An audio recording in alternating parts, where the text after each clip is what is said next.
नमस्कार दोस्तों, स्वागत है आपका आपके अपने YouTube चैनल KGM कक्षा पर। दोस्तों, आज मैं जो सूचना आपके लिए लेके आया हूं उसमें आपका एक भ्रम दूर होगा।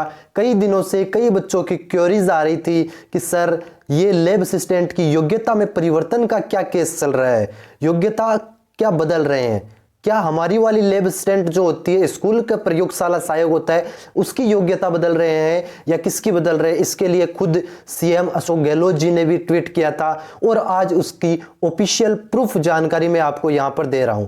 दोस्तों, मैंने पहले भी आप लोगों से बात, जिन्होंने भी मेरे से बात की थी उनसे मैंने कहा था कि दोस्तों ये है हॉस्पिटल वाली जो लैब असिस्टेंट की भर्ती चल रही है। 2018 में हॉस्पिटल की लैब असिस्टेंट की भर्ती आई थी, उसका कुछ रगड़ा चल रहा है, उसमें योग्यता को लेकर के कुछ दिक्कत हो रही है, तो उसके लिए ये नियम निकाले जा रहे हैं। तो दोस्तों, उसको कंफर्म करने के लिए आज एक सूचना जारी की है कार्मिक विभाग ने, और वो देखते हैं हम क्या है। देखो दोस्तों, यहां पर इन्होंने बताया है ये किस तारीख की है। देखो पहले तो डेट देख लो आप, 9 तारीख 12वां महीना 2021, 9 दिसंबर 2021 की ये सूचना है कार्मिक विभाग की, आज की सूचना है ये। ठीक है, इसमें इन्होंने कहा है कि भारत के संविधान के अनुच्छेद 309 के उपरंतु के द्वारा प्रदत्त शक्तियों का प्रयोग करते हुए राजस्थान के राज्यपाल राजस्थान चिकित्सा स्वास्थ्य अधीनस्थ सेवा नियम को संशोधित करने के लिए इसके द्वारा निम्नलिखित नियम बनाते हैं, अर्थात संक्षिप्त नाम और प्रारंभ। इन नियमों का नाम राजस्थान के चिकित्सा एवं स्वास्थ्य अधीनस्थ सेवा नियम 2021 है, लेकिन ये 23 मई 2018 से प्रवर्त हुए समझे जाएंगे।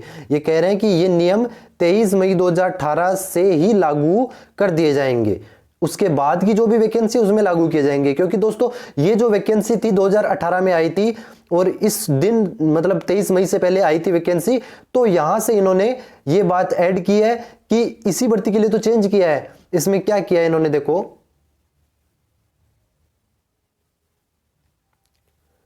इनका कहना है अनुसूचित फर्स्ट का संशोधन क्या है वो देखते हैं।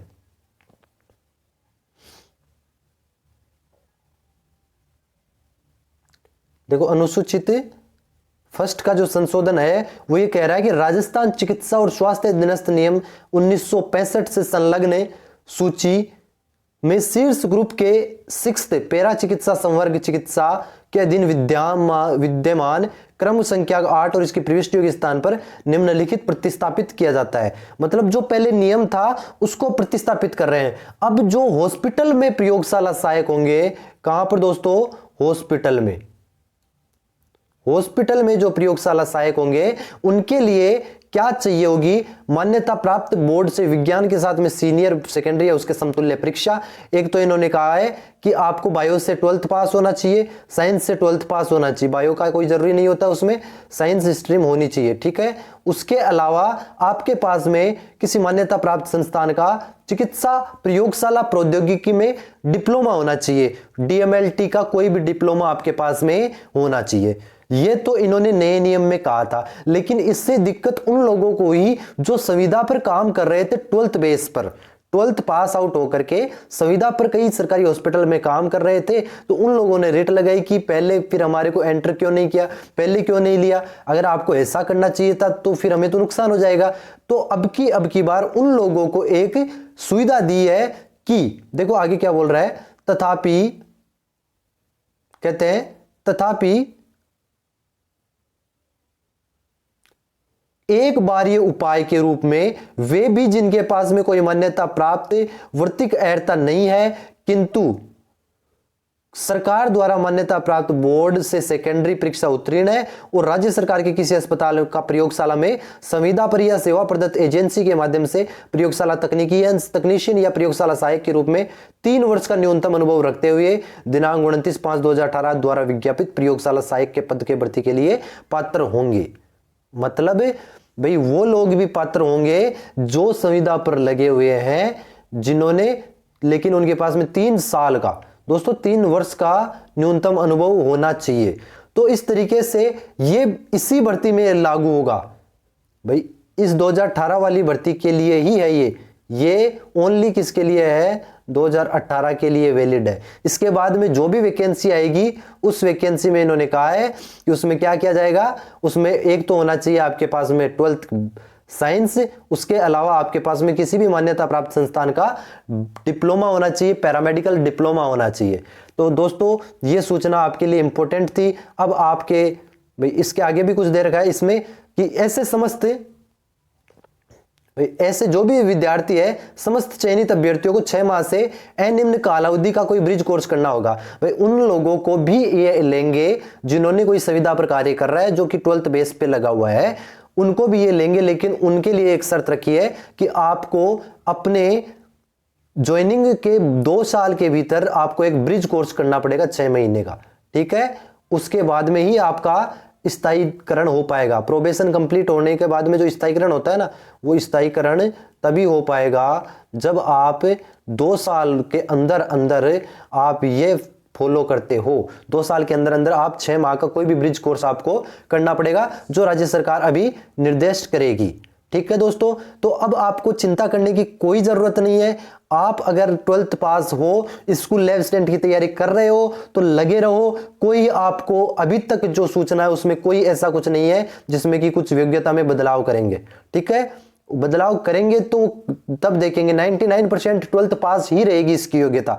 1% चांस होता है कि हो जाए, तो उसका तो कुछ कह नहीं सकते हैं, वो तो किसी भी चीज का नहीं कह सकते हैं, वो तो सरकार ही कह सकती है। तो आप उस बेस पर 1% के लिए आप तैयारी को छोड़ नहीं सकते हो। अगर आपको लैब असिस्टेंट क्रैक करना है, लैब असिस्टेंट लगना है, तो आपको तैयारी अभी से स्टार्ट करनी होगी। फिर चाहे आप किसी भी स्ट्रीम के बच्चे हो, आप साइंस में एग्रीकल्चर से हो कि मैथ से हो या बायो से हो।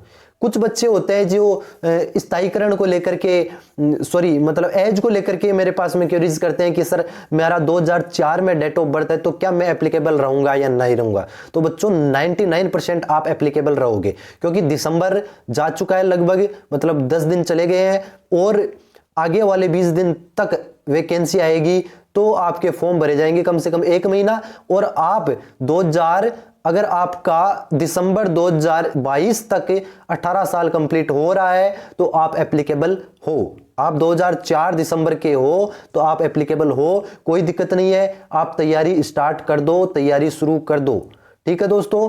तो आज की सूचना यहीं पर कंप्लीट करते हैं। इसके अलावा आप अगर हमसे पढ़ना चाहते हो, लैब असिस्टेंट का कोर्स करना चाहते हो, तो आपको ये जो नीचे नंबर दिख रहा है, इस नंबर पर कांटेक्ट करना है। आपको किसी भी तरह की कोई भी दिक्कत आ रही है तो आप इस नंबर पर मुझसे पूछ सकते हो। मैं खुद सिलेक्टेड हूं, मैं खुद 2018 वैकेंसी में सिलेक्टेड हूं, तो मैं आपको जो भी प्रॉब्लम होगी वो सोल्व करने की कोशिश करूंगा। और बायोलॉजी की क्लासेज अभी आपकी चल रही है, टीचमेंट ऐप पर आपकी क्लासेज चलती है। बिल्कुल नाम मात्र से फीस ले रखी है उसमें हमने। उसमें कई बच्चे हैं जिन्होंने मैंने शुरू में डिस्काउंट दिया था, उसका बेनिफिट मिला था उनको, और उन्होंने कोर्स खरीदा है। तो आप भी आइए, आप कोर्स खरीदिए, और अगर आपको वहां पर बिल्कुल अच्छा कोर्स करवाया जाएगा, कंप्लीट बायोलॉजी करवाई जाएगी, वो आप मेरे को पर्सनल नंबर जो मेरे दे रखे हैं इस पे कांटेक्ट कीजिए, इस पे मैसेज कीजिए, या आप किसी भी तरीके से मुझे कांटेक्ट कर सकते हैं, कोई भी आपको काम पड़ता है तो। ठीक है दोस्तों, आज के लिए इतना ही काफ़ी है। फिर मिलते हैं अगली क्लास में, या अगली कोई सूचना लेकर के, या बहुत अच्छी चीज़ लेकर के। हमेशा मुस्कुराते रहो दोस्तों, ठीक है, बाय।